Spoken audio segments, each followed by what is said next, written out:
Jeff, how important is the wall politically, and is it worth a government shutdown? The wall is important not only politically, but in every other way imaginable. It's important. It has to get done. Look, President Trump is not saying he wants to shut down the government, but he's saying this is the top priority. He's got to get it done. So we're going to get it done. And Congress has the ability to not only appropriate funding for this right now, but Congress has the ability to make Mexico pay for it right now. And so if Congress doesn't want to pay for it themselves, make Mexico pay for it. That's fine. But build the wall. Mexico doesn't seem interested in that. But all of that aside, Aubrey, a lot of voters do place other things like infrastructure and tax reform higher than the wall. How important do you think that it is? Well, one of the reasons I voted for Trump as well was the promise of building a wall. And, you know, I live in San Diego, and there's a lot of talk down there about sex trafficking going into Mexico, rampant drugs coming through Mexico up in San Diego. So I have two boys, 8 and 6, and I worry about that for them. Now, I will say this, that getting Mexico to pay for this wall, I mean, it's kind of a stretch. I mean, there's got to be some middle ground there that we can get this done. Did you think that while he was running and saying Mexico would pay for it? Kind of like, eh. Well, I mean, he says a lot of things, but yeah. and I believe he really wants to get all these things done. And one of the reasons I voted for him was because, you know, he says what he means. I've always been a kind of guy, when I say something, I mean it. And you don't always have to, like, kind of tiptoe around what he may be thinking. You know what he's thinking, right? And he wants to get this done, and I'd like to see it get done.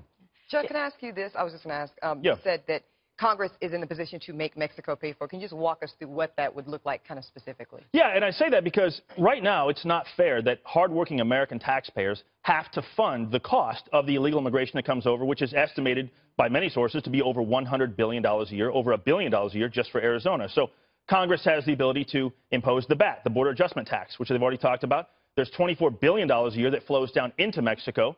There's obviously fees that goes through, you know, the money transfer services. There are fees that can be placed on that. And you also have 1 million visas that are issued to Mexicans every year that come here. Those fees can be increased. There's different ways that Congress right now could make Mexico pay for the wall. Obviously, Mexico isn't going to want to pay for the wall, but this can be done. This was all spelled out, too. If you remember back in the campaign, people kept asking back in the campaign, well, how are you going to make them pay for it? And as a campaign, we released this plan that shows these different ways. And the media actually dropped the topic right after because they realized, wow, that's actually real. They can make Mexico pay for it that way. Well, Jason, we're not talking about that right now. We're talking about actually having a bill where it's in the budget, where taxpayers do pay for it. And the House of Representatives has already passed this bill out. It's now in the Senate's hands. We're talking about $1.6 billion out of a $4 trillion federal budget. Yeah. And so for the president to say, hey, you know what, this one's real important to me, and I'm not going to let this go through without, he has this moral imperative to get it done. Ebony, I believe border security is very important, obviously. I think that there could be other ways to do it, less expensive, and look at cost-benefit analysis, maybe ending some of the welfare incentives, that we could save money that we spend on that, and then also not have that incentive and decrease it. Other ways to look at it. Do you think that we could look at something like that, or do you think wall, need the wall? Well, look, I agree with you, but we're not in the Oval. The truth is, you know what I mean? Like, I think that sovereignty is important, border security is important. I think the rhetoric that President Trump has had that's been so strong on the issue has already seen a positive decrease in terms of those undocumented illegals, whatever you want to call them, coming over here.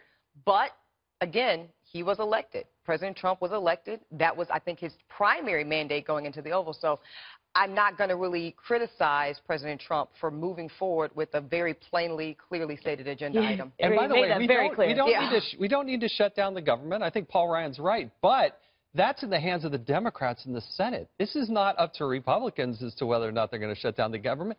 It's up to the Democrats as to whether or not they're going to let this go through. And it being such a small budget item. I don't know if Jeff Flake's going to vote. I mean, I think there are a couple of Republicans. I think Jeff Flake clearly said that he was in favor of securing the border. He voted for a 700-mile fence in the past. But he also talked a little bit about a wall not being the best option for Arizona. But I think, look, there are different ways to surveil the border. And you want to be able to see through that because you want to be able to see what's happening on the other side of that fence. But some places you physically need different types of surveillance, the drones, those types of things that can see what's going on. Sure. And then just enforce the law. You got to enforce the law. We don't do that in this country. I agree. And when you talk about obstruction from Democrats, Aubrey, a lot of Democrats have supported things like fences on the border in the past, including Hillary Clinton. Do you think that some of this is just not wanting to support something because it's President Trump? Well, Certainly, I think, you know, a lot of issues that's going on right now, it's very easy to blame Trump. A lot of things that have been bothering people in the past, you know, ironically enough, all this statue stuff that's going on right now. Where was all this complaining 8, 10 years ago? Now, all of a sudden, Trump's in office. It just seems very convenient. So, I think the Charlottesville thing really set that off, unfortunately. Right. Yeah. But, you know, the whole border wall, one of the, piggybacking what you said, one of the biggest reasons most of America, half of America at least, voted for him was to get this wall done. That was one of his big campaign promises, and he wants to follow through on it. He's trying to follow through with it. Yeah, he is. He absolutely is. But, you know, the shutting down the government, it's something that when he talks like that, his supporters, they love it. They think it's talking tough. But politically, everyone else might not be such a big fan of it. No, but I do think that's that disruptor spirit that, again, for the, you know, at least 50% of the Electoral College and then some that voted for him, I do think that plays well. I think that reinforces the notion that he's not afraid to go outside the box, go outside the political norms, if that means enforcing the mandate that he was elected around. You better have him do it now and tell him in advance of passing the bill rather than get the veto at the very end. So I think he's doing the right political thing to do. If I could tell you on the math of that, you know, the cost, they say, to build a wall would be about $20 billion. And the Congress that likes to give away trillions says, oh, that's a lot of money now.